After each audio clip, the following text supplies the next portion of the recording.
Buongiorno carissime amiche e carissimi amici di RPL, di nuovo un cordiale buongiorno da Antonio Verna, buon venerdì 26 aprile, buon venerdì a tutti, siamo in diretta da Milano, dalla sede di Via Bellerio, oggi diciamo il sole si sta facendo rivedere dopo alcuni giorni di pioggia. Vi ricordo il numero per intervenire in diretta, per fare domande ai nostri ospiti, per commentare le notizie del giorno, numero che è 02 66 20 35 29, oppure vi ricordo anche il numero per mandarci un SMS scritto o vocale al numero WhatsApp che è 346 64 277 56. Oggi, come dicevo, è il 26 aprile, vediamo cosa succedeva il 26 aprile degli anni passati, il 26 aprile del 2017, l'ultima manovra della sonda Cassini, tuffo tra gli anelli di Saturno. Il 26 aprile poi del 2002 il 19enne Robert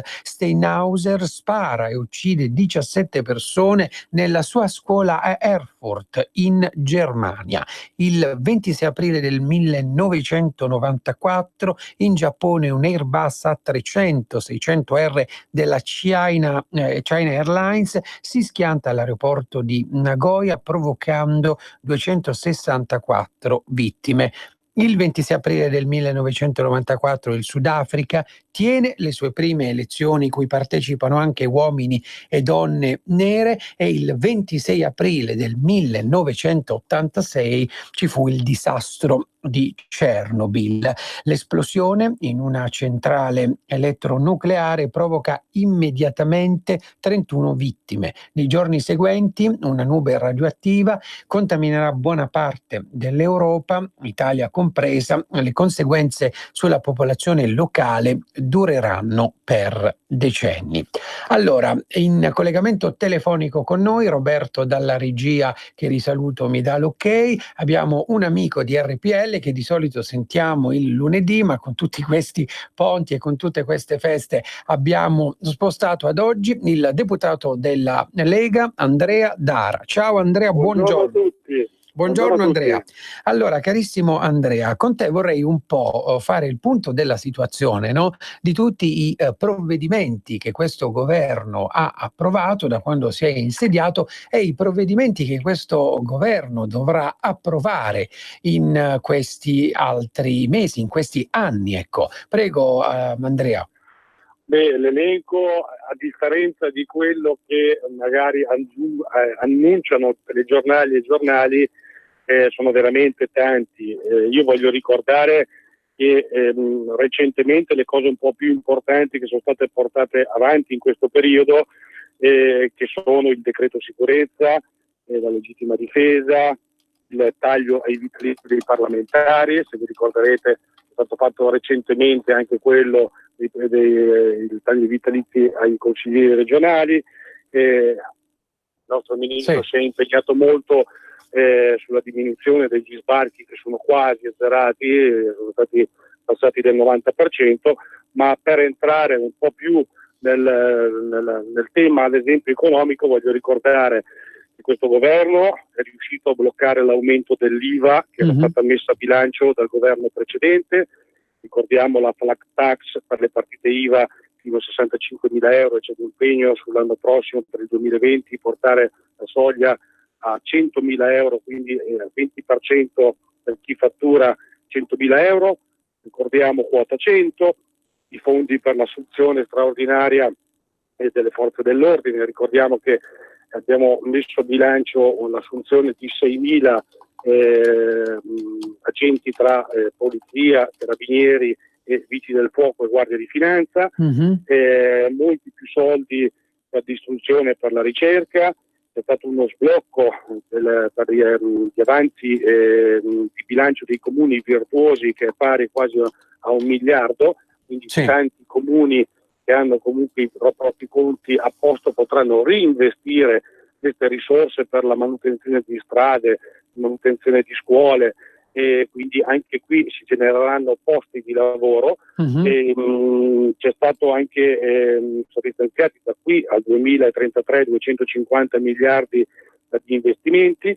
Ricordiamo sempre che il Ministero dell'Interno ha stanziato 400 milioni di euro per i piccoli e medi comuni al di sotto dei 20.000 abitanti, che dovranno spendere queste risorse e rendicontarle entro il 15 di maggio. Anche qui si serviranno per sistemare strade e scuole. È stato fatto un taglio ai premi INAIL del 32% per le imprese, anche qui sono più di 1 miliardo di euro stanziati in 3 anni. È fatta la detassazione dell'IMU sui capannoni industriali. Inizialmente l'avevamo messa al 40% e oggi invece l'abbiamo aumentata al 50%. 100 milioni in più, adesso vado a grandi linee, 100 milioni in più per le famiglie e la disabilità, 100 milioni per il fondo della non autosufficienza, 120 milioni circa sul fondo delle politiche sociali, 4 miliardi per l'edilizia sanitaria, e potrei andare avanti, 240 milioni ad esempio per le province. Ricordiamoci che le province qualcuno le voleva togliere, in realtà i cittadini al famoso referendum che è stato anni fa hanno deciso di mantenerle, ma sono rimaste senza risorse. Però io le aveva lasciate senza quasi più un euro. Noi abbiamo stanziato 240 milioni e già, io vedo nella mia piccola provincia di Mantova, il presidente della provincia, che non è della Lega ma è del Partito Democratico, ha comunque apprezzato, perché così è riuscito a stanziare 4 milioni di euro già quest'anno per riasfaltare le strade che erano veramente in una situazione imbarazzante. Il governo si è seduto intorno al tavolo con le regioni, è riuscito a trovare una sintesi su tutti quei contenziosi che c'erano tra Stato e regioni. Si sono sbloccati 80 miliardi di euro.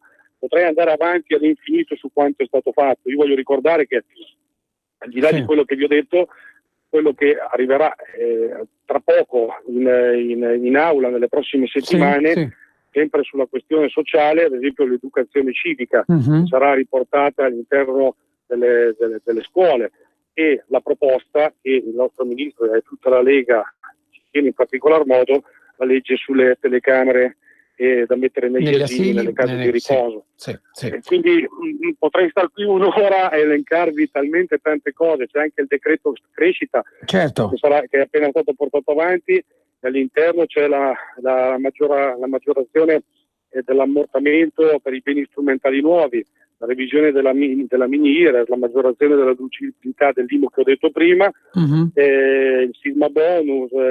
Poi gli indennizi ai risparmiatori, no? Truffati. Sì, ci sono anche i famosi 500 milioni, se non sbaglio, per i risparmiatori truffati. C'è i fondi per l'aggregazione di imprese, poi c'è il capitolo 2, se non ricordo male, parlava del rilancio degli investimenti dei privati, e anche qui ci saranno dei fondi di garanzia per le piccole e medie imprese che, come ben sapete, negli ultimi 5 anni non sono state minimamente citate. Se ci ricordiamo, il governo precedente si è sempre occupato delle banche, dell'alta finanza, delle multinazionali. Questo governo si sta occupando per la prima volta delle piccole e medie imprese, delle famiglie in difficoltà, dei disabili, cosa che negli ultimi 7 anni evidentemente qualcuno se ne è dimenticato. C'è il rifinanziamento anche per il fondo di garanzia della prima casa. Adesso vado a memoria perché tutte veramente non me le ricordo, però ci sono anche i contributi ai comuni per gli interventi di efficientamento energetico e per lo sviluppo territoriale sostenibile. C'è anche la tutela del Made in Italy, la proposta di legge famosa che si è discusso in questi ultimi 15-20 giorni, a tutela dei marchi storici. Quindi di cose ne abbiamo fatte veramente tante, a differenza di quello che magari qualcuno non vuole far apparire. Perfetto. Senti Andrea, tu fai parte della 10ª Commissione Attività Produttive, Commercio e Turismo e della Commissione parlamentare d'inchiesta sul fenomeno delle mafie. Temi di queste commissioni, prossime discussioni di queste commissioni, quali saranno? Guarda, io sono a capo della Commissione, ad esempio, antimafia. Io sono la presidenza del Comitato sulle mafie straniere. ci siamo riuniti settimana scorsa e cominceremo a visionare un po' il fenomeno, soprattutto del fenomeno dell'immigrazione, della mafia italiana e quella nigeriana, del trasporto di esseri umani, Sì. del trasporto di organi, perché c'è anche queste situazioni. Affronteremo il problema della mafia cinese, soprattutto in Toscana. Sapete che a Prato ci sono state delle inchieste abbastanza pesanti anche sul fenomeno della mafia cinese. E quindi approfondiremo con documenti alla mano un po' questi settori per capire gli intrecci che ci sono tra mafie italiane e quelle nigeriane piuttosto che quelle cinesi. Nella Commissione Attività Produttive sta andando avanti invece le audizioni con il settore del mondo del commercio. Voi sapete che è stata depositata un testo unificato che non è altro che una sintesi di tutte le proposte di legge depositate sulla regolamentazione degli esercizi commerciali, quindi quello che abbiamo fatto noi come Lega è una proposta per salvaguardare un po' gli esercizi dei piccoli centri storici, sì, e regolamentare al meglio quel mondo che è stato liberalizzato, voglio ricordare, nel 2011 e che, a differenza di quanto si dice, ha creato diversi disoccupati. Voglio ricordare che dopo le liberalizzazioni di Monti del 2011 sono chiusi 75.000 negozi, soprattutto nei piccoli, soprattutto nei centri storici, che sono state lasciate a casa circa 170.000 persone, e la grande distribuzione è riuscito solo a assumere i 2/3 di questi disoccupati. Quindi c'è stata molta più disoccupazione e i consumi, a differenza di quello che voleva fare Monti, non sono ripartiti. Quindi stiamo ragionando, perché questo è il trend che sta andando avanti. Voglio ricordare che noi stiamo perdendo 30 negozi tutti i giorni con questa liberalizzazione, quindi è un tema che va valutato bene. Senti Andrea, l'Organizzazione per la Cooperazione e lo Sviluppo Economico, l'OCSE, ieri ha dichiarato il reddito di cittadinanza è troppo alto rispetto agli stipendi medi. Cosa vuole significare, insomma, questa dichiarazione? Guardi, io non so, l'OCSE ultimamente esce con dei dati che creano secondo me solo confusione. Io dico solo che, per quel che posso sentire nella mia provincia o nelle province vicine, il reddito di cittadinanza è un toccasana per quelle famiglie, purtroppo, che in questi 7-8 anni hanno subito la crisi. Io parlo soprattutto delle partite IVA, piccoli negozianti, piccoli professionisti, che comunque da 20 anni che avevano la propria attività hanno sempre pagato tasse allo Stato, e che oggi purtroppo con la crisi che c'è stata sono entrati in difficoltà e non hanno un posto di lavoro. Mi sembra corretto che gente che ha versato allo Stato numerose tasse oggi sia parzialmente aiutata con questo reddito di cittadinanza. Poi sicuramente ci sono dei casi in giro per l'Italia, soprattutto magari al sud, che vanno monitorati meglio, però ricordiamoci che la crisi ha colpito soprattutto il nord Italia in questi 7 anni, e numerose famiglie sono andate in grossissime difficoltà. Io ne ho trovati diversi che hanno ringraziato il governo per quota 100 e per il reddito di cittadinanza, perché quantomeno per i prossimi mesi saranno coperti comunque da questo reddito, e probabilmente riusciranno anche a trovare un ricollocamento come lavoro. Quindi, l'Ocse dica quel che vuole, ma in parte secondo me può servire questo reddito. Sì. Senti Andrea, abbiamo un ascoltatore o un'ascoltatrice, abbiamo una telefonata, mi dice Roberto dalla regia. Pronto, buongiorno. Sì, buongiorno. Pronto, prego. Io parlo da Treviso. Sì. Una cosa, un suggerimento che chiederei a qualche deputato della Lega, eccetera. Qua si stanno sentendo troppe cifre. Salvini ha detto che dovevamo rimpatriare 500.000, 600.000. Adesso, come divulgano le notizie, sembra che siano soltanto 90.000. Io penso che bisognerebbe fare un po' di chiarezza, e comunque i 600.000 o 500.000 vanno mandati via. Noi qua nel Veneto abbiamo i nostri ragazzi che non trovano lavoro perché hanno la concorrenza di queste altre persone. Non è possibile. Io faccio documenti dove queste persone, chiamate così risorse, Sì. ci fanno fare i certificati per ottenere il codice fiscale, in modo tale che andranno in detrazione. I documenti che arrivano dall'estero non hanno, lo dico da esperto Sì. del mio campo, ecco, non hanno neanche la legalizzazione delle firme. Alcuni paesi li presentano perfetti con la legalizzazione, altri no, ma vengono accettati dall'ufficio dell'entrata per dare il codice fiscale. Sì. È un assurdo che un'autorità statale accetti un documento creato all'estero senza legalizzazione, e dopo passati 18 mesi che li mantengono a 1.300 che lo Stato dispone, quando noi abbiamo pensioni da 488 euro al mese. Non è possibile. Benissimo, allora Andrea, non so se vuoi aggiungere qualcosa. Sì. Ma guarda, la risposta è semplice. Quando Salvini in campagna elettorale parlava dei 600.000 clandestini, erano i dati che lui aveva in mano dei recenti sbarchi, penso dal 2015 ad oggi. Oggi che è ministro e che quindi ha visto qual è la situazione, secondo me si è creata un po' di confusione sui clandestini e sugli immigrati che sono sbarcati negli anni.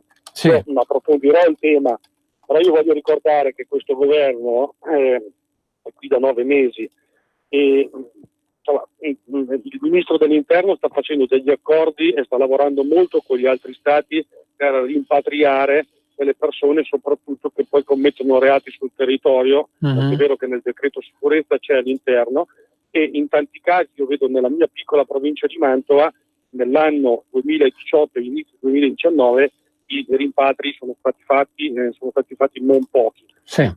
Dateci tempo, io capisco che i cittadini vogliono che questo governo riesca a fare tutto quello che ha promesso nel giro di un anno, però sappiate che non è semplice farlo in un anno, piano piano. Io sono convinto che i risultati arriveranno anche sui rimpatri. Sappiamo benissimo che con certi stati abbiamo già fatto degli accordi, con altri li faremo e li stiamo facendo. Benissimo. Senti Andrea, un commento veloce circa le manifestazioni di ieri del 25 aprile, no? Tu che ne pensi di quello che c'è stato a Milano e in altre città italiane e delle dichiarazioni del Presidente della Repubblica Sergio Mattarella?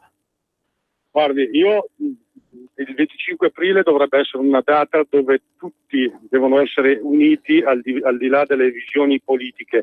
Io però ho visto che in certi casi, in certe città così non è stato. Qui si critica tanto e si allarmano le persone con lo spauracchio del fascismo, ma io voglio ricordare che i problemi creati ieri e anche in questi mesi, soprattutto nelle piazze, sono soprattutto dati da esponenti dei centri sociali, che sicuramente non sono di estrema destra. Quindi, per dire che l'estremismo, che sia di destra sia di sinistra, i problemi il 25 aprile li hanno creati, e non mi risulta che sia stata la Lega. Io vedo tanti esponenti politici che criticano affermano che il problema sia il ministro dell'Interno o la stessa Lega, ma da quello che abbiamo letto sui giornali assolutamente non è così. Io ieri ho partecipato a Mantova città, ma anche nel mio comune di Castiglione Stiviere, agli eventi per il 25 aprile e non senza nessun tipo di polemica. Mi ha fatto molto piacere invece la presenza del nostro ministro dell'Interno in Sicilia. È vero, oggi il problema secondo me non sono gli estremismi né di sinistra né di destra, ma il problema vero di cui ci dobbiamo liberare è assolutamente quello della mafia, dell''ndrangheta, della camorra.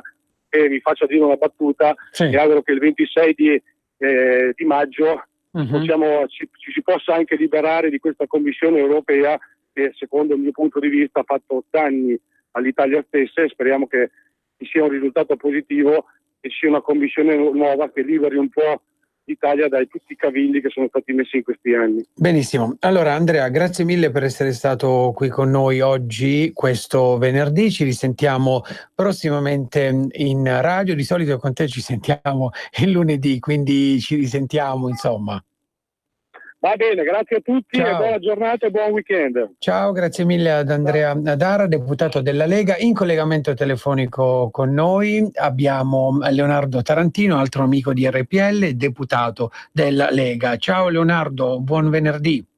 Ciao Antonio, buon venerdì a tutti voi. Allora, carissimo Leonardo, così come ha detto Andrea, il ministro dell'Interno Salvini è in Sicilia. Pochissimi minuti fa ha pubblicato un caffè alla nocciola a Motta, che è un paese in provincia di Catania, uno spettacolo. Buon venerdì amici. Non so se tu Leonardo hai seguito un po' gli interventi del ministro Salvini di ieri, no? In varie zone, in varie città della Sicilia.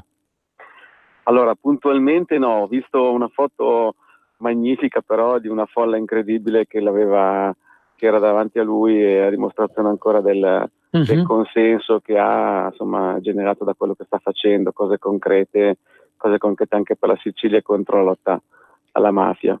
Sì, senti Leonardo, poi il ministro è ritornato sulla RAI, no? Arriva il piano della Lega per tagliare gli stipendi faraonici. Il Carroccio mette nel mirino, leggo, i compensi dei conduttori RAI e dei dirigenti, no?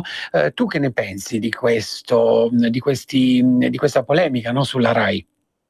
Beh, diciamo che insomma l'Italia sta vivendo da anni situazioni difficili, situazione economica che stiamo tentando di risollevare con tutte le misure che abbiamo messo in campo, e quindi un messaggio anche di parsimonia, di moderazione dei compensi della TV pubblica è senz'altro doveroso. Ricordiamoci che poi la TV pubblica sì, ha il compito di fare audience e quindi di stare anche sul mercato e quindi diciamo raccogliere pubblicità per pesare meno secondo dello Stato, ma ha anche una funzione pubblica, e quindi diciamo certi show e certi compensi dovrebbero appartenere non alla TV pubblica. Ecco, quindi sì, credo che sia una battaglia sacrosanta. È un'altra delle cose che abbiamo detto in campagna elettorale, e sono convinto che diventerà un'altra promessa mantenuta. Sì, senti Leonardo, abbiamo una telefonata, sentiamo e poi andiamo un attimo in pausa pubblicitaria e ci risentiamo con te subito dopo. Pronto, buongiorno.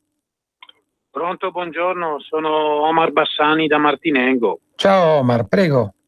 Niente, volevo fare solamente una considerazione sugli attacchi di questi giorni che sta subendo la Lega, sì, e anche nei confronti del ministro dell'Interno Salvini.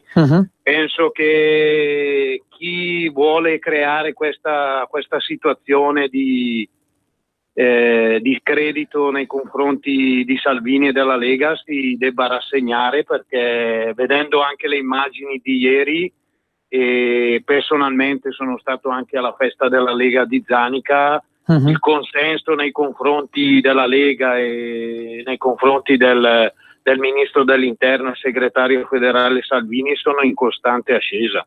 Quindi gli italiani penso che abbiano le idee chiare. Sì. E dopo il 26 maggio ne avremo la conferma. Benissimo, ciao, grazie mille Omar. Allora Leonardo, andiamo un attimo in pausa pubblicitaria, ci risentiamo tra pochissimo.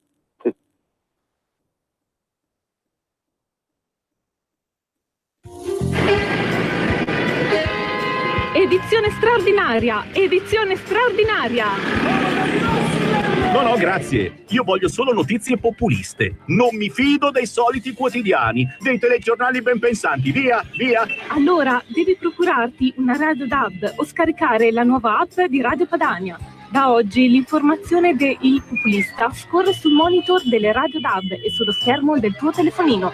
Datti da fare a Rufapopolo! Resta sempre collegato alla nostra informazione alternativa, libera da ogni potentato economico. Ascolta Radio Padania con la Radio DAB o dal telefonino e vedrai scorrere sul monitor le ultime notizie del quotidiano online Il Populista. Facile, no? 2019.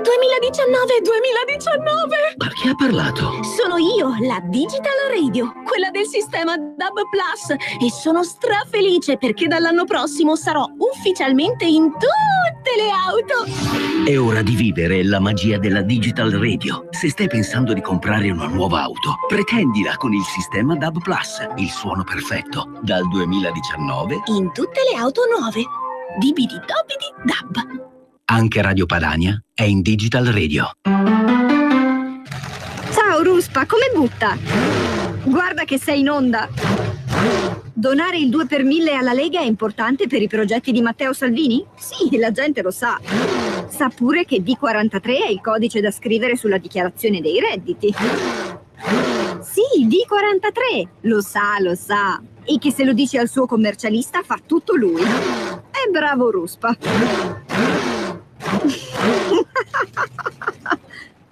D43 è una sigla importante. Serve a dare più forza ai progetti che Matteo Salvini vuole realizzare.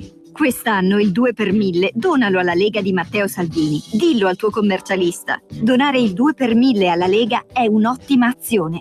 www.2per1000lega.it.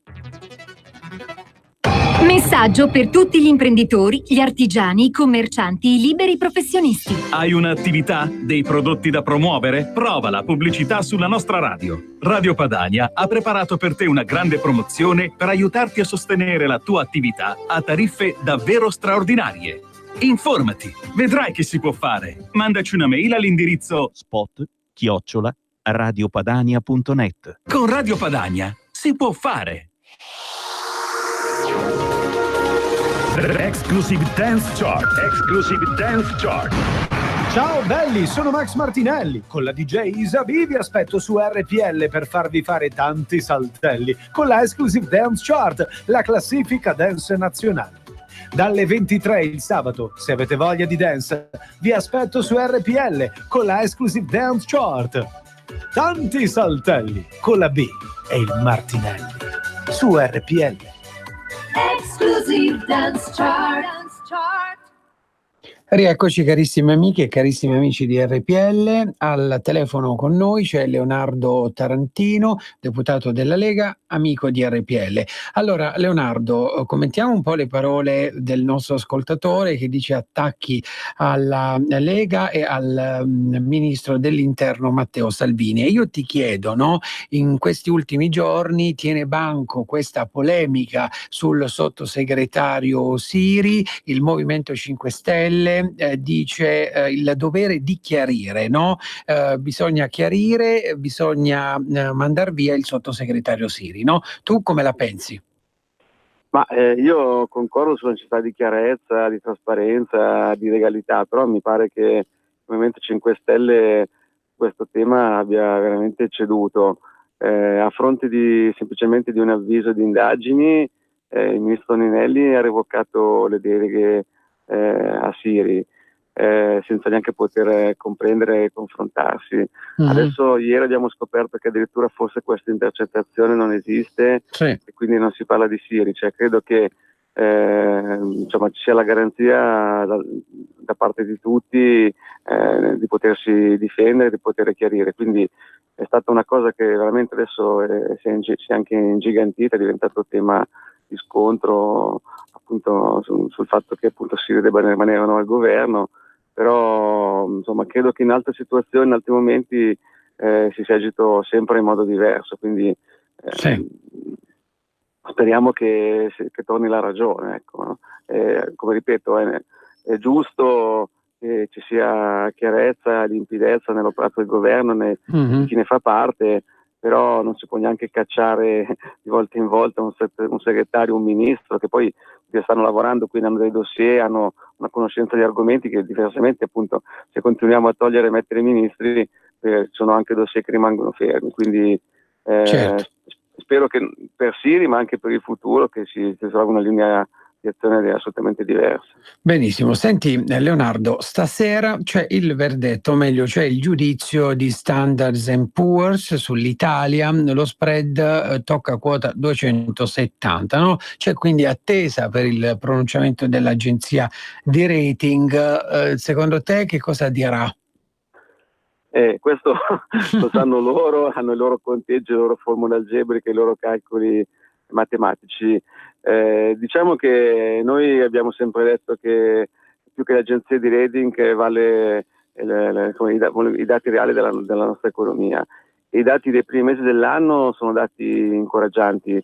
Le proiezioni sul PIL allo 0,2, che pure è più basso di quello previsto, però è a pochi centesimi da quello della Germania, che è 0,5.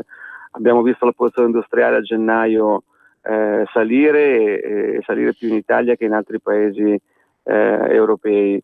Ci sono dei dati incoraggianti anche sull'incasso dell'IVA nei primi mesi dell'anno, quindi ci sono delle misure che abbiamo messo in campo che stanno funzionando. Se va bene l'economia o se va meglio l'economia, le agenzie di rating non potranno che dare dei dati positivi, perché se va bene se la macchina funziona, il debito è sostenibile e tutto ciò che ne consegue.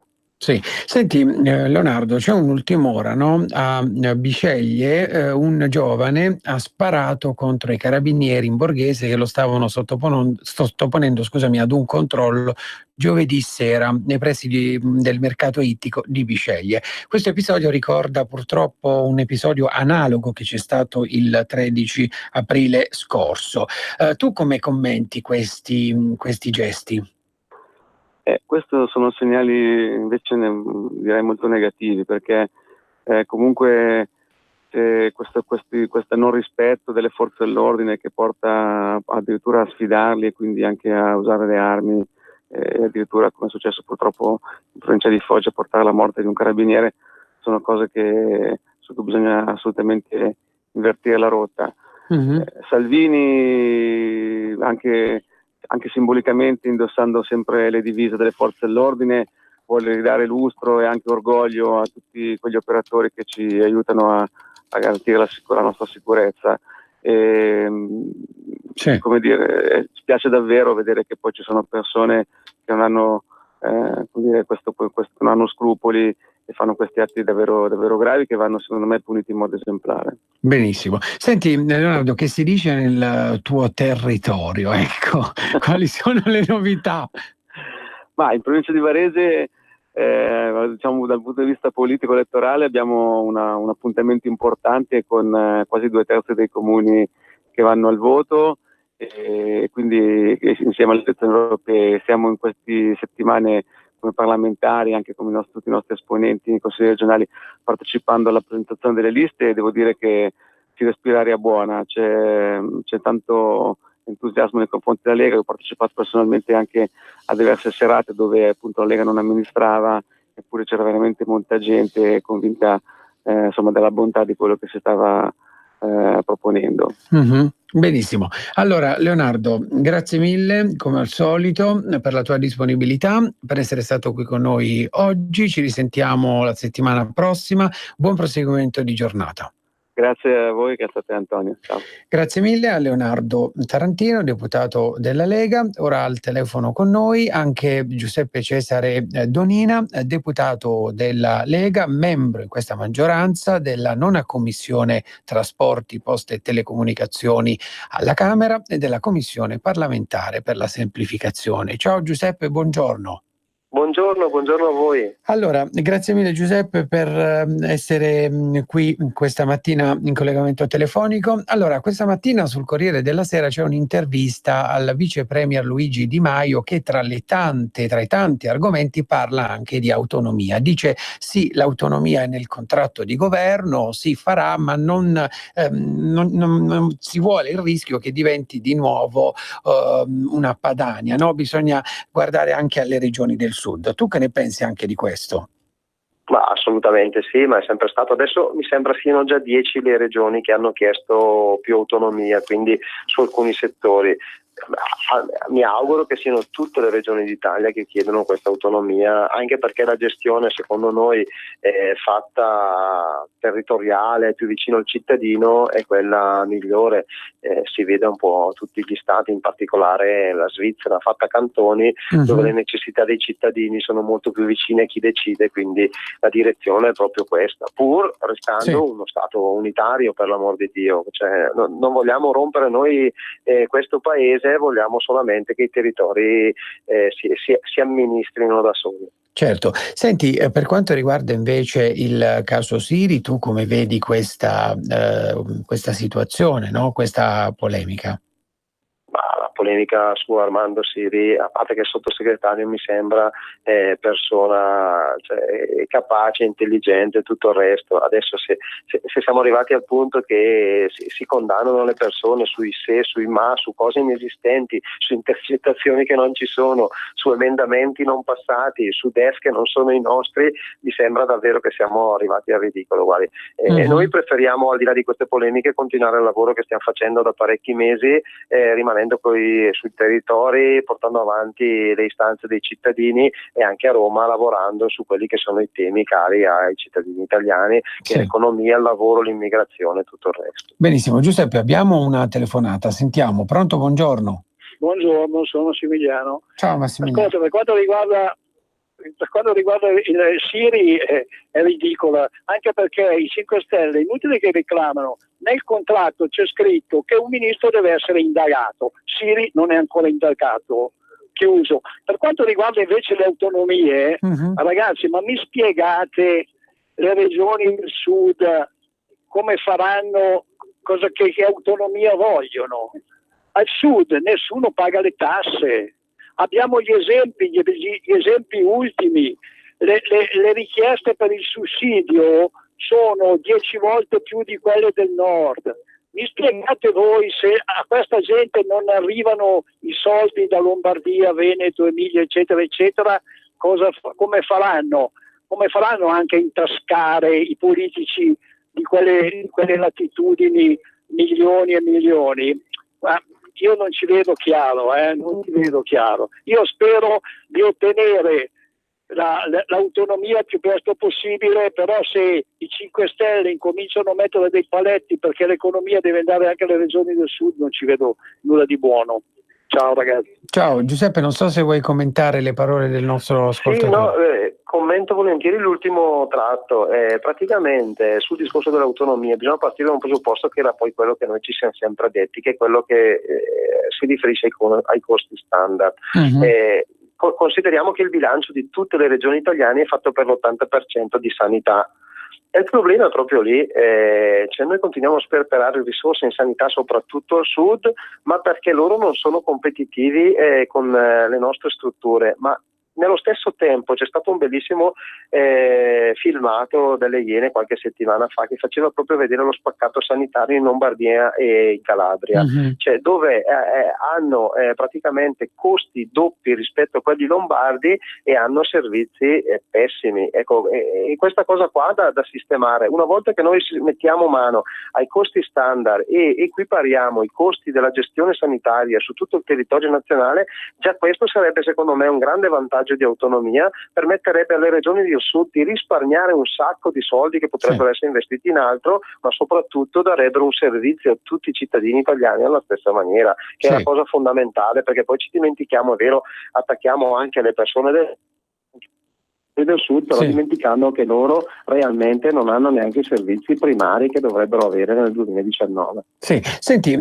Giuseppe, adesso lasciando da parte la politica italiana, diamo uno sguardo all'Europa. In Libia, no? Abbiamo visto le scorse settimane un caos, no? Ora quali sono le ultime novità, gli ultimi aggiornamenti che giungono da questa terra? Sì, anche lì sembra più anche questa una questione politica mossa a puntino in previsione delle elezioni europee. Diciamo che siamo arrivati al punto dove tutti vedono la grande ascesa della Lega, la grande ascesa dei partiti populisti e chiaramente devono secondo me i poteri forti, scusate, Sì. i poteri forti europei devono smuovere un po' questa direzione, facendo sobillare un attimino e mettendo un po' di benzina sul fuoco su quei paesi nordafricani, cioè dichiarando che ne partiranno 200.000, dichiarando tutte queste cose per cercare anche lì di frenare un po' questa deriva, chiamano loro populista, che semplicemente è un discorso che, come dicevamo prima, va nella direzione che debbano essere i popoli a decidere. Chiaramente la Lega fa paura in questo momento, fanno paura gli altri nostri alleati europei. Io auspico realmente che sabato 18 a Milano ci sia il mondo intero, davvero questa grande manifestazione della Lega e di tutti i popoli indipendentisti europei e populisti, come li chiamano, in maniera di dare un grosso segnale, e vedrete che subito dopo le elezioni europee si risolveranno anche parecchi problemi che ci sono adesso in quella fascia lì nordafricana. Certo. Senti Giuseppe, per quanto riguarda invece la Brexit, che si dice? Non si dice più nulla. Lì c'è un po' un caos sul discorso Brexit, anche perché il governo inglese ne sta combinando alcune. Adesso ovviamente anche io sono convinto che anche lì il discorso europeo, i poteri forti europei si siano accorti dello slancio in avanti, del salto in avanti dell'Inghilterra, e così facendo stanno cercando di tamponare un po' questi passaggi, anche perché se si crea nella mente degli europei che uscendo facendo questa uscita dall'euro, facendo un po' da sé, lo Stato ne beneficia, potrebbe essere a cascata, tipo un domino che partirebbe la richiesta di uscita da parte di tutti. Ovviamente le situazioni vanno valutate. Noi non siamo contrari all'Europa, l'importante è che l'Europa si occupi realmente di quello che si deve occupare, dell'economia generale mondiale, non intervenendo nei singoli territori, ovviamente dei confini, perché è giusto che siano salvaguardati tutti, non sempre lasciati soli come è stato in questi ultimi anni. Ecco, su queste posizioni ci siamo, su tutto il resto no, ovviamente. Sì. Senti, ritornando adesso Giuseppe alla politica nazionale, il presidente Mattarella dovrebbe firmare il provvedimento, la legge sulla legittima difesa oggi, se non sbaglio, no? Chiederà dei chiarimenti o no, secondo te? Secondo me è chiaro che è abbastanza banale che chieda dei chiarimenti, perché tutto quello che fa la Lega crea un attimino un po' di paura, ma non paura nelle proposte, paura perché noi realmente stiamo facendo quello che i cittadini chiedono. Cioè, la grande novità di questo governo è stata portata dalla Lega, perché finalmente dopo decenni di promesse mai mantenute noi abbiamo promesso poche cose e poche cose le abbiamo fatte, e questo qua è una visione politica estremamente pericolosa per chi detiene il potere e chi ha detenuto il potere in Italia fino adesso, ma è dirompente per la nuova politica. Ecco, noi siamo arrivati al punto che realmente quello che promettiamo facciamo, se non tutto almeno in parte, e questo secondo i cittadini è un grande valore aggiunto che ci riconoscono ovviamente. Sì. Senti, novità delle tue commissioni, trasporti e per la semplificazione? Allora, sulla semplificazione stiamo facendo adesso tutta una serie di audizioni, anche lì adesso partiremo probabilmente con l'audire i rappresentanti delle regioni, sempre per andare nella direzione, come dicevo prima, sanitaria, per vedere quali sono le regioni che hanno portato innovazione nel mondo sanitario in modo di espanderlo in tutto il territorio. Per quanto riguarda invece la Commissione Trasporti, diciamo che noi abbiamo alcuni passaggi importanti adesso col codice della strada che dovremmo mettere insieme il testo unico per poi portare in aula entro le prossime settimane, aggiungendo un po' di emendamenti da parte di tutti i partiti. Venerdì 3 invece facciamo un'interessantissima visita al Terzo Valico tra Genova e Alessandria, anche lì per dare un monitoraggio un po' alle grandi opere che stanno partendo e che rilanceranno il nostro paese. Benissimo. Allora Giuseppe, grazie per oggi per essere stato qui con noi. Ci risentiamo prossimamente. Buona giornata. e buon lavoro. Grazie a voi e buona giornata a tutti gli ascoltatori, grazie mille. Grazie mille a te, grazie mille a Giuseppe Cesare Donino. Andiamo a guardare le ultime notizie che ci giungono dalle agenzie di stampa. Una notizia che riguarda la Libia. Il governo avanziamo a sud di Tripoli, nei pressi di Kash Ben Gashir, attaccata area Ain Zara. Le forze militari del governo, riconosciuto dalla comunità internazionale del premier al-Sarraj, sono avanzate sul fronte sud e guadagnano nuove posizioni in direzione dell'area di Kashr Ben Gashir. Lo ha detto il portavoce militare del governo di accordo nazionale libico. I governativi, ha detto il militare, hanno attaccato l'area di Ain Zara, 15 chilometri a sud-est del centro della capitale, e circondato le milizie avversarie che si sono arrese, hanno consegnato le armi. Altra notizia: affitti stracciati per case di pregio e di proprietà della fondazione controllata dal comune. 600 euro al mese per 110 metri con vista mare. È uno dei fitti a prezzo da saldo che si pagano, secondo quanto scrive Il Mattino, alla fondazione Strachan Rodinò, controllata dall'amministrazione comunale di Napoli. Oltre 30 gli inquilini delle case di pregio dell'istituto, tra loro avvocati e dirigenti pubblici. Il dossier in materia è stato elaborato dal consigliere comunale Gaetano Troncone. Si tratta della seconda fase della vicenda, sulla quale in un primo momento aveva chiesto chiarimenti un altro consigliere, Diego Venanzoni, dopo che il quotidiano online Il Desk aveva stilato una lista di 33 immobili. Allora, adesso ascoltiamo quello che ha detto il vicepresidente della Commissione Finanze, Alberto Gusmeroli, alla trasmissione L'aria che tira. Gusmeroli dice: non aumenteremo l'IVA e la flat tax è già una realtà per migliaia di professionisti. Sentiamo.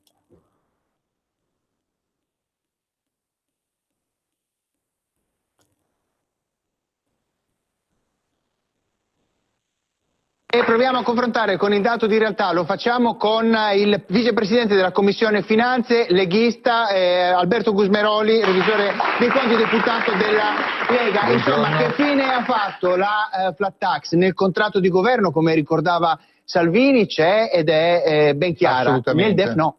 No, allora, il primo step è stato fatto: 1,5 milioni di partite IVA pagheranno dalla dichiarazione dei redditi prossima brutalmente meno rispetto al passato. Dal 1 gennaio 2019 chi inizia una nuova attività per 5 anni paga il 5%, chi non inizia una nuova attività fino a 65.000 euro paga il 15%.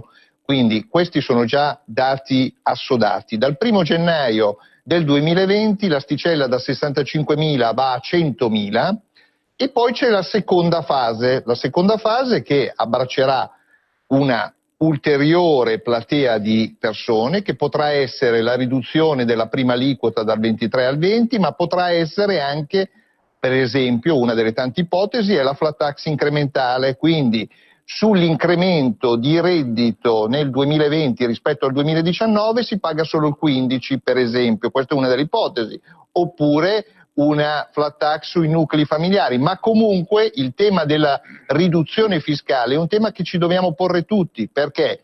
Perché solo riducendo le imposte può emergere il sommerso, che attualmente è uno dei danni maggiori che crea all'economia di tutto il nostro paese. Gusmeroli, non è che alla fine, visto che la coperta è corta, si sacrificherà sull'altare della flat tax il mancato aumento dell'IVA, cioè si aumenta l'IVA per cercare di abbassare le aliquote dell'IRPEF? No, l'abbiamo già detto a più riprese, non ci sarà aumento dell'IVA, primo. Io volevo riprendere un attimino la questione del rapporto tra aliquote elevate ed evasione. In realtà c'è un rapporto molto vicino. Ci sono degli esempi. 6 anni fa è stata introdotta la cedolare sugli affitti.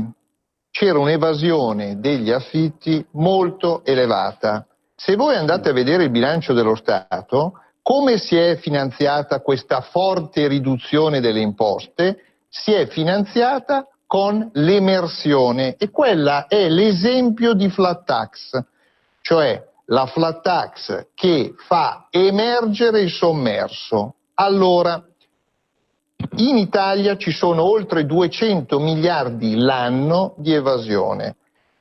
Tutti i governi hanno cercato di fare, hanno fatto condoni, legge manette agli evasori, eccetera, eccetera. Il modo migliore, oltre che fare i dovuti controlli, eccetera, eccetera, il modo migliore per recuperare soldi è ridurre le imposte, perché si toglie l'alibi all'evasione. Quello che sta avvenendo sulla flat tax, che è stata introdotta dal governo dal 1 gennaio 2019, è molto emblematico. Nei primi due mesi hanno aperto nuove partite IVA per oltre 5.000 in più rispetto all'anno precedente. 5.000 in più. Ma non è che c'è un boom economico. Allora, cosa è successo? Giovani, meno giovani possono pagare il 5%, non hanno nessun interesse a evadere e quindi emerge. Allora la flat tax si farà in questo modo, cioè recuperando dall'evasione. Ma il tema è come si trovano le risorse, perché il tema poi è quello, perché ma è chiaro che piacerebbe a tutti. Se dico che arriva dall'emersione, le risorse sono da lì, e ho spiegato come. Clausole IVA. Clausole IVA nel primo trimestre del 2019, contro ogni aspettative, il gettito IVA è incrementato fortemente. Se si replicherà nei 3 trimestri prossimi, non ci sarà bisogno nemmeno di ragionare sulla sterilizzazione, perché sarà quasi automatica. Allora, questo è per dirvi è un che presuppone una scommessa. Ma il primo trimestre è già capitato. Il primo trimestre è già capitato. Quindi voglio dire, quando diciamo dal 1 di gennaio 2020 non verrà aumentata l'IVA, è perché si sta ragionando su 8.000 possibilità per arrivare a quel risultato. Una delle possibilità è la spending review. Sono stati appena nominati vice ministro Garavaglia e Castelli come commissari al taglio della spesa corrente senza tagliare i servizi. Confidiamo è la prima volta in tutte le leve possibili e inimmaginabili. Però... Ecco, abbiamo sentito il vicepresidente della Commissione Finanze alla Camera, Alberto Gusmeroli, alla trasmissione L'aria che tira. Allora, c'è un'ultima ora sulla legittima difesa, c'è il via libera di Mattarella con lettera di rilievi. Il Presidente della Repubblica ha firmato e promulgato la riforma della legittima difesa voluta dal Vice Premier Matteo Salvini, ma mette l'accento sulla condizione di necessità e l'obiettività del grave turbamento. Questa è l'ultima ora. Allora, tra pochissimo avremo ospite con noi Paolo Tiramani, deputato della Lega, membro della capogruppo della Commissione Vigilanza RAI alla Camera. Poi vi ricordo oggi alle 13:10 l'appuntamento con l'agricoltura, ritorna con Lorenzo Viviani. Allora, adesso andiamo in pausa pubblicitaria e ci risentiamo tra pochissimo. Un nuovo modo per sostenere la tua radio. Visita www.radiopadania.net. Nella pagina principale troverai un pulsante Donazione. Ti basta un clic e potrai versare il tuo contributo volontario direttamente online. Potrai donare con ogni tipo di carta di credito, anche prepagata. Ti aspettiamo online su www.radiopadania.net. Sostieni la tua radio con il tuo contributo volontario. Radio Padania Libera. Diamo voce alla nostra gente. Stai ascoltando Radio Padania Libera. La tua radio. La tua voce libera, senza filtri né censura. Diamo voce alla nostra gente. Ciao Ruspa, come butta? Guarda che sei in onda.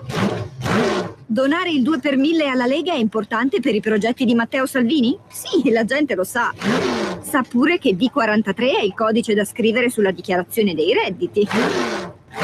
Sì, Sì, D43. Lo sa. E che se lo dici al suo commercialista fa tutto lui. No, Ruspa, questa non possiamo dirla in radio. D43 è una sigla importante. Serve a dare più forza ai progetti che Matteo Salvini vuole realizzare. Quest'anno il 2 per 1000 donalo alla Lega di Matteo Salvini. Dillo al tuo commercialista. Donare il 2 per 1000 alla Lega è un'ottima azione. www.2per1000lega.it. Messaggio per tutti gli imprenditori, gli artigiani, i commercianti, i liberi professionisti. Hai un'attività? Dei prodotti da promuovere? Prova la pubblicità sulla nostra radio. Radio Padania ha preparato per te una grande promozione per aiutarti a sostenere la tua attività a tariffe davvero straordinarie. Informati, vedrai che si può fare. Mandaci una mail all'indirizzo spot@radiopadania.net. Con Radio Padania si può fare. Sono Giovanna. Mondoflex. Aprile, dolce dormire, diceva un vecchio proverbio. E a farvi dormir bene ci pensa la Mondoflex. Abbiamo una promozione straordinaria. Con l'acquisto di un materasso in memory, in regalo una bellissima rete ad oghe in faggio. Venite a trovarci, vi aspetto.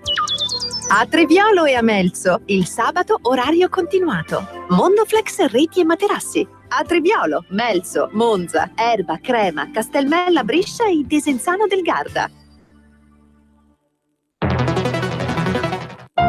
Per la tua pubblicità su Radio Padania Libera, scrivi a spot@radiopadania.net.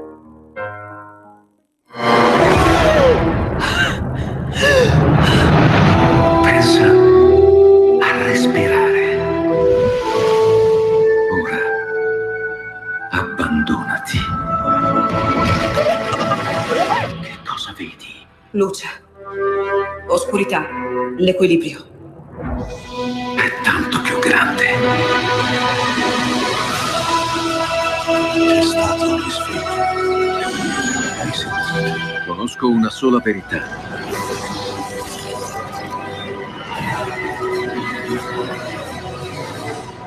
Movie Time ti fa entrare nel vivo del cinema, ti fa sentire come se fossi tu il protagonista del grande schermo.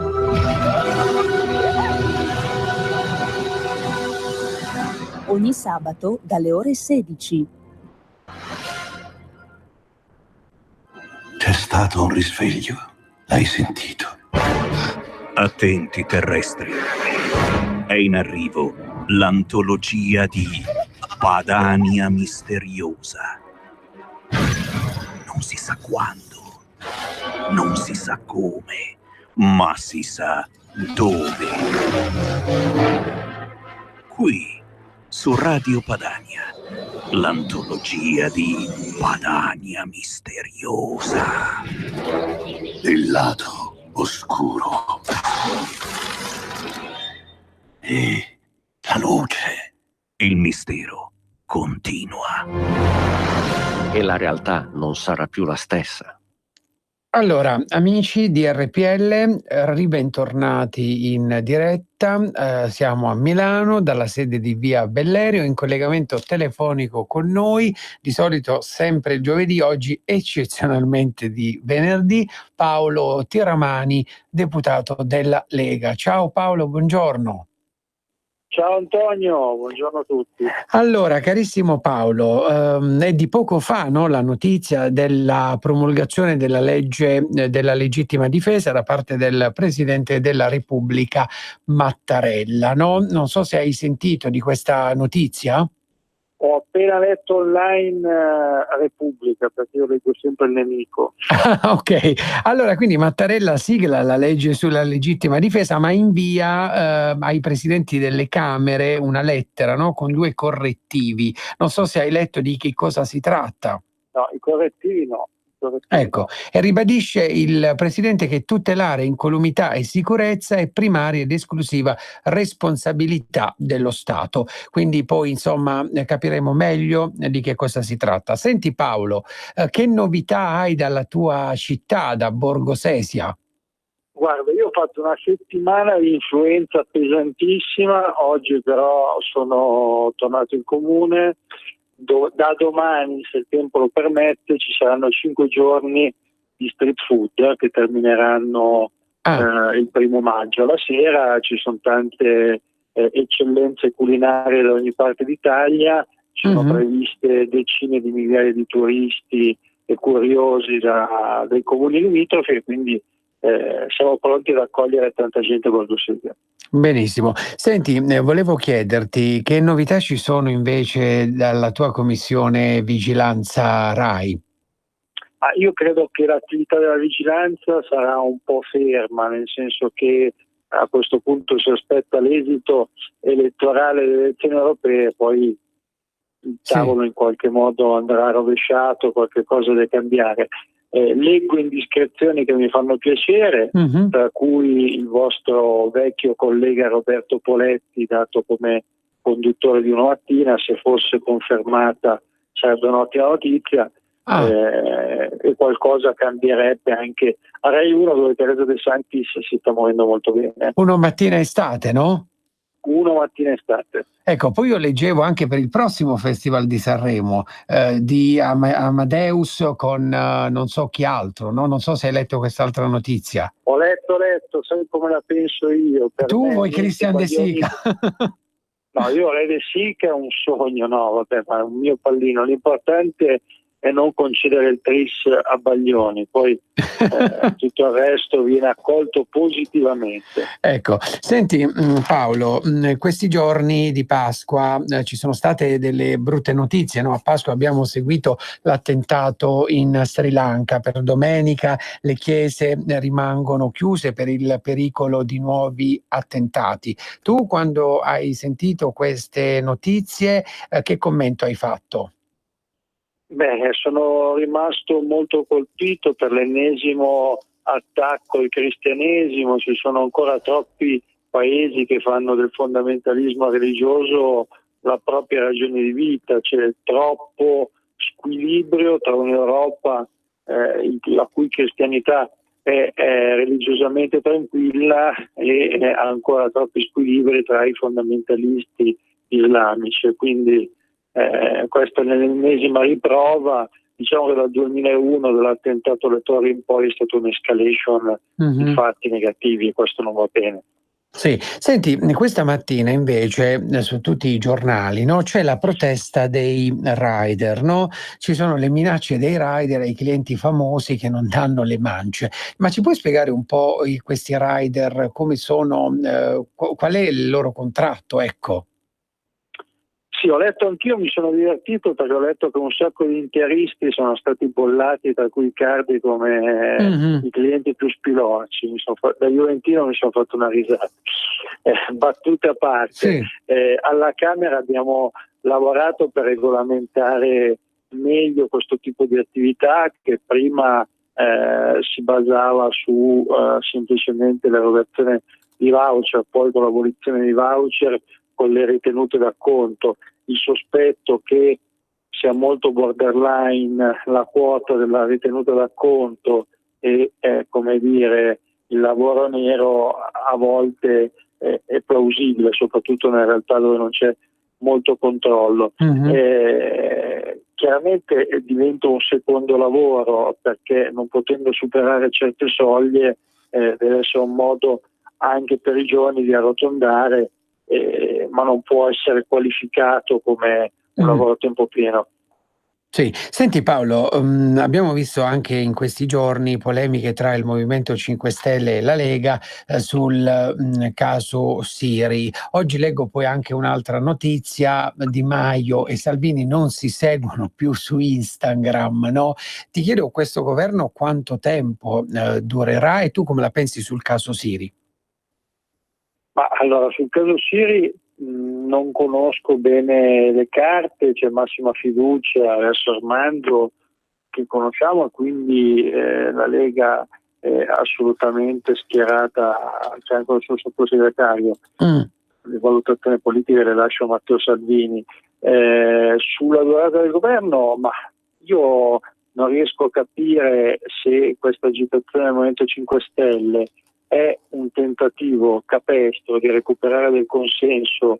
Prima del 26 maggio fu agitando il giustizialismo, altre cose che sono lontane dal mio pensiero politico, o cercano una rottura. Mi fa specie che la cerchino loro che sono in difficoltà di consensi. Matteo continua a ripetere giustamente che lui vuole concludere la legislatura e che non sarà lui a staccare la spina. Certo che però cornuti e mazziati, come si suol dire, non va di sicuro bene, e quindi si continuano ad alzare il livello della polemica. Non so quanto si potrà andare avanti. Sì, Paolo, abbiamo una telefonata, sentiamo, pronto? Sì. Buongiorno. Buongiorno da Catania, no? No, chiamo da Montefalco, sono tornato stanotte dalla Francia, dove a Tarbes molti francesi ci invidiano Salvini. Ecco, perché? Perché? Brevemente, quando si sta in albergo poi si parla insieme, tantissimi ci invidiano, vorrebbero avere Salvini. Benissimo. Benissimo. Sì. Ci vuol dire qualcos'altro? No, volevo dire solo questo. Volevo dire che per esempio l'anno scorso stavo in Florida e molti siciliani tornavano in Italia per votare Salvini. Ecco, benissimo. Quindi è una persona famosissima, benvenuta, amata da tutto il mondo. Grazie mille, grazie mille. Grazie a voi, buona giornata. Paolo, a proposito del ministro, in queste ultime ore è in Sicilia, no? Che ne pensi di questo tour del ministro Salvini in Sicilia? Le foto di Luca Morisi sono spettacolari, c'è un consenso incredibile, piazze piene, piene, quindi sono convinto che il 26 maggio siamo pronti a fare una rivoluzione culturale in Europa, una rivoluzione soprattutto economica, e l'Italia non sarà più un paese schiacciato e succube di Juncker e di pochi burocrati. Sì, senti Paolo, prossima settimana ci saranno riunioni nelle tue commissioni, ci sarà una riunione alla Camera? Credo ci sia una toccata e fuga martedì, perché purtroppo settimana prossima c'è di mezzo anche il 1° maggio, quindi la Camera, come dire, i lavori sono spezzati a metà, e sicuramente martedì saremmo chiamati a votare provvedimenti non urgenti, smaltire diverse incombenze, non in commissione ma direttamente in Parlamento, e poi credo che la settimana terminerà solo con l'appuntamento di martedì. Bisogna anche capire quale sarà la sospensione per le elezioni, spero almeno 15 giorni prima, non tanto per l'europeo, ma perché, come sai, in Piemonte abbiamo le elezioni regionali, quindi fermiamo di coltello in bocca e dobbiamo mandare Camparino a casa. Senti, ma il 18 maggio a Milano verrai? Sto organizzando 3 pullman che per una provincia piccola come la mia è comunque molto impegnativo. Non sto facendo fatica a riempirli, anzi probabilmente ne faremo un quarto, quindi il 18 in massa a Milano. Il 18 maggio poi è sabato, se non sbaglio? Sabato, assolutamente. Sabato, quindi insomma, se vorrai potrai anche fare una capatina qui in radio. Perché no? Perché no? Va bene. Allora Paolo, grazie mille, ci risentiamo prossima settimana, giovedì, e ti auguro buona giornata. Ciao Antonio, ci sentiamo presto e buongiorno a tutti i tuoi ascoltatori. Grazie mille a Paolo Tiramani. Dalla regia Roberto mi dà l'ok, al telefono abbiamo con noi Alberto Zolezzi, deputato del Movimento 5 Stelle, amico di RPL. Ciao Alberto, buongiorno.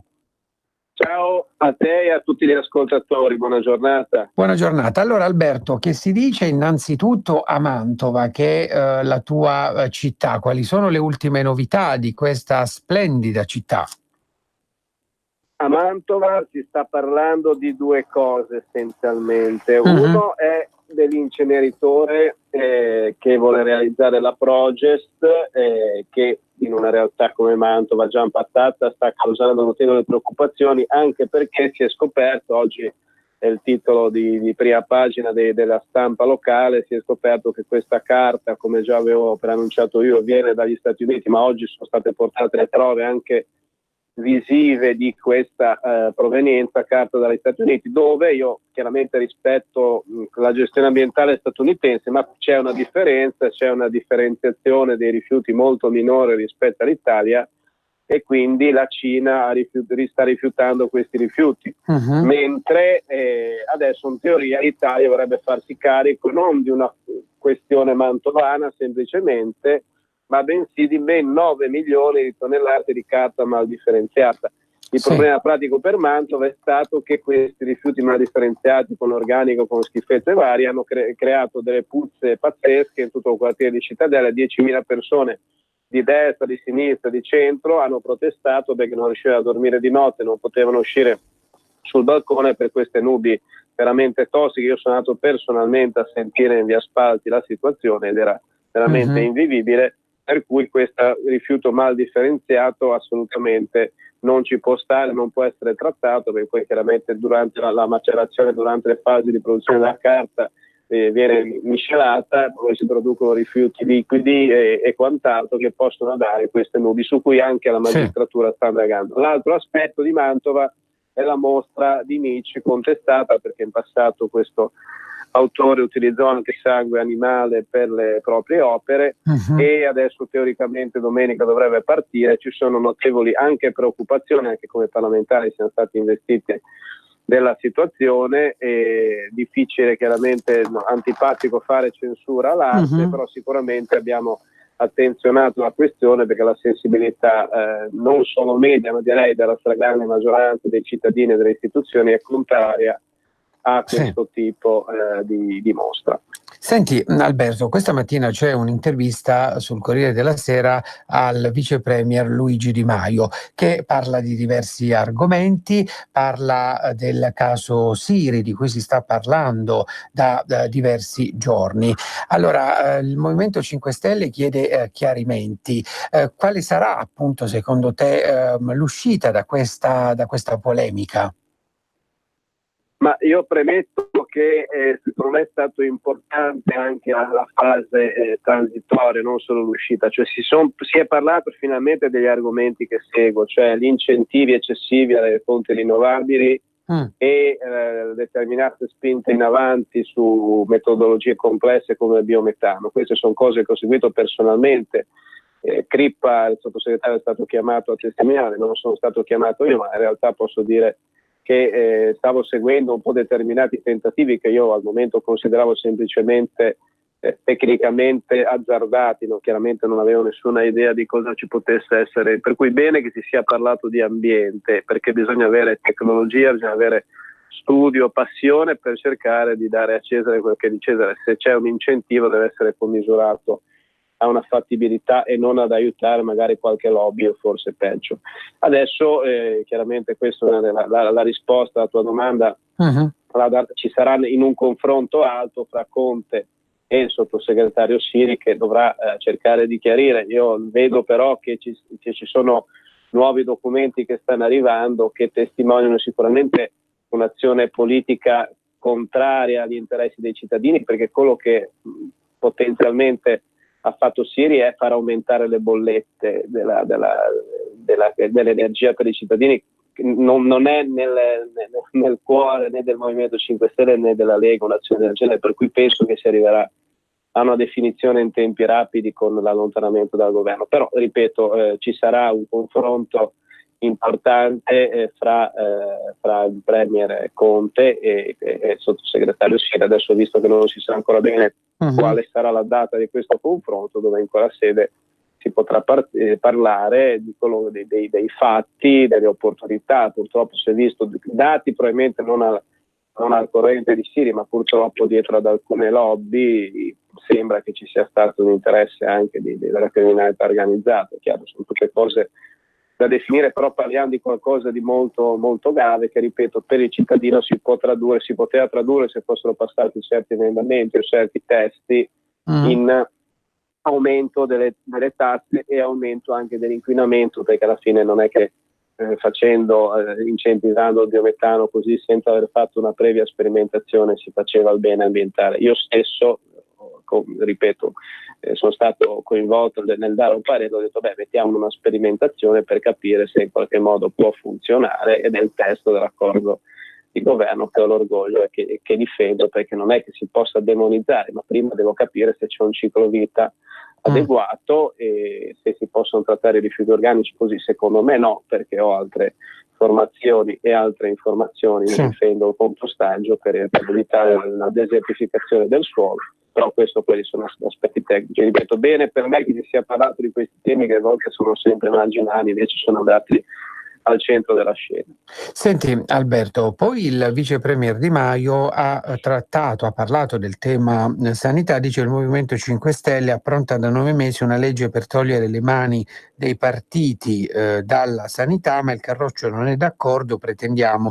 che se ne discuta. Ieri tra l'altro il vice premier Di Maio era in Umbria in un ospedale di Perugia, no? Qual è stato il tema di questo incontro, dove c'era anche il ministro Grillo, se non sbaglio? Sì, una meritocrazia nella scelta di tutta la dirigenza sanitaria, sia della dirigenza medica, sia dei cosiddetti primari nei reparti, sia però anche della dirigenza amministrativa, dei direttori generali degli ospedali. È un tema importantissimo. Noi abbiamo questa proposta di legge. Io penso che questi gravi fatti avvenuti in Umbria, poi anche sappiamo bene con la decadenza di tutta la giunta, con le dimissioni della Presidente Marini, anche questo è utile per capire quanto sia importante avere meritocrazia nella scelta dei dirigenti. Noi abbiamo fatto una proposta abbiamo portato questa proposta che è abbastanza semplice sulla dirigenza, in cui chiediamo l'estrazione il giorno stesso della traccia che dovrà servire, e chiediamo appunto che sia possibile che queste tracce possano passare per una qualsiasi sede di qualsiasi gruppo politico, e questo deve essere un tema trasversale, perché poi tutti ci possiamo trovare in un ospedale per noi stessi o per un familiare, e se per caso primario o chi gestisce la politica di quell'ospedale non è stato scelto per merito, poi possono essere problemi pratici per chiunque, compresi per chi in questo momento è un decisore politico, e per cui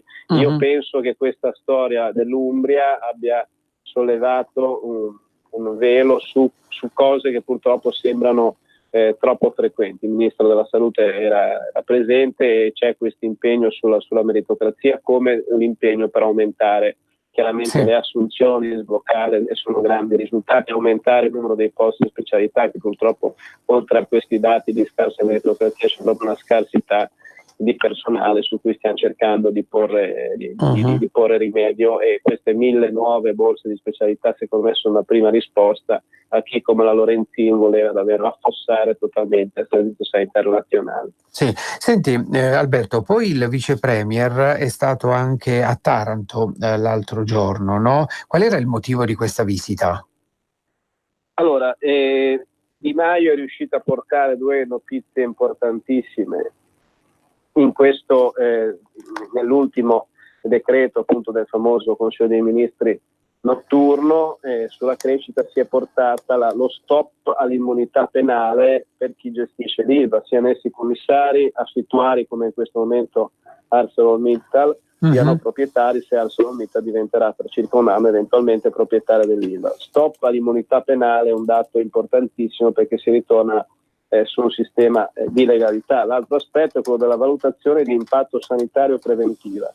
Io sono chiaramente orgoglioso di questo, perché come sai ho firmato la legge che è diventata legge 12 marzo ed è entrata in vigore pochi giorni fa sul referto epidemiologico, cioè è giusto sapere se un impianto farà e quale danno sanitario su un territorio. Chiaramente tutto questo va in ordine a quello che esisteva già, cioè un cronoprogramma preciso di interventi. Finalmente al 2020, cioè anticipato rispetto ai tempi dei decreti dell'era renziana, e entro il 2020 copertura dei parchi minerari, e pian piano tutti gli altri interventi importanti, ma quello più importante sui parchi minerari da coprire. Questo c'era già, però inserito in un contesto di impegnare chiunque gestisca l'Ilva di Taranto a adempiere a queste prescrizioni. Chiaramente la valutazione di danno sanitario verrà fatta sulla base di quello che poi sarà l'adempimento alle prescrizioni, ma si saprà prima se eventualmente questo stabilimento in funzione con queste migliori pratiche ambientali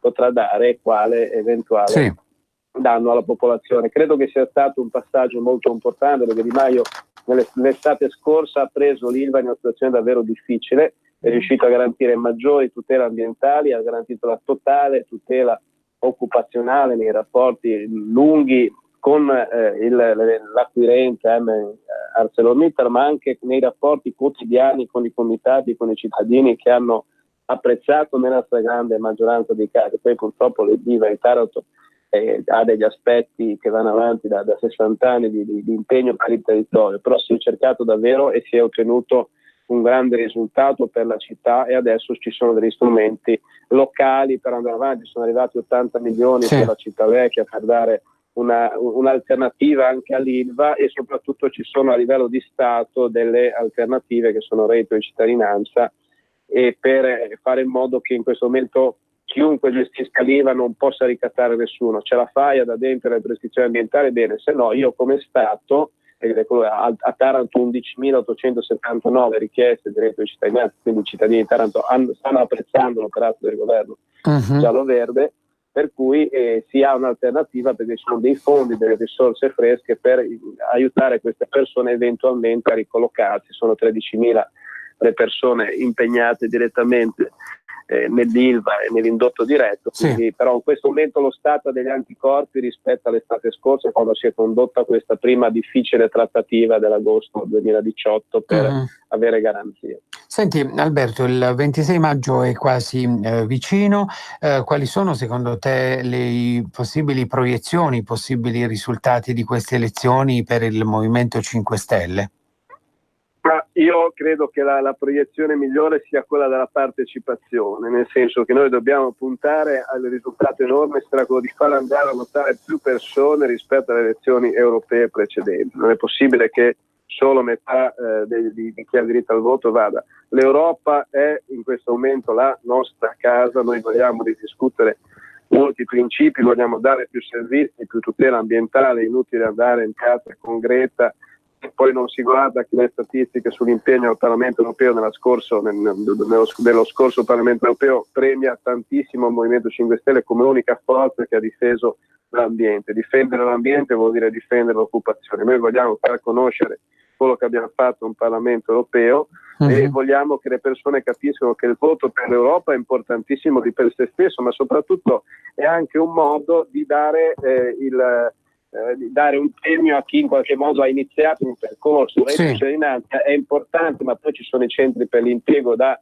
sviluppare, per fare in modo che chi in qualche modo sta ricevendo questi soldi possa poi impegnarsi con un lavoro vero. Noi abbiamo iniziato un percorso, vogliamo il premio del voto alle elezioni europee per premiare una linea che è solo un inizio, però attenzione, perché quello che è iniziato può anche essere indebolito con un'astensione, col fatto che la persona non vada a votare. Io chi non va a votare non lo rispetterò qualsiasi voto, non mi piace parlare di proiezioni di risultati. Spero davvero che le persone capiscono che il voto per le elezioni europee sarà un voto per il futuro di tutti, per avere un futuro. Io sono sempre ottimista, ma dico anche che se adesso non si porta avanti il lavoro iniziato su tutti i vari aspetti, si rischia davvero per la tenuta del sistema in Italia, del nostro ambiente, dei nostri servizi, della sanità, che purtroppo anche in Lombardia sta iniziando ad avere notevoli problemi di numeri, di assunzioni, di privilegio dei privati. Sono cose che noi abbiamo sempre combattuto, e il voto alle elezioni europee potrà aiutare i singoli cittadini ad avere più servizi pubblici. Certo.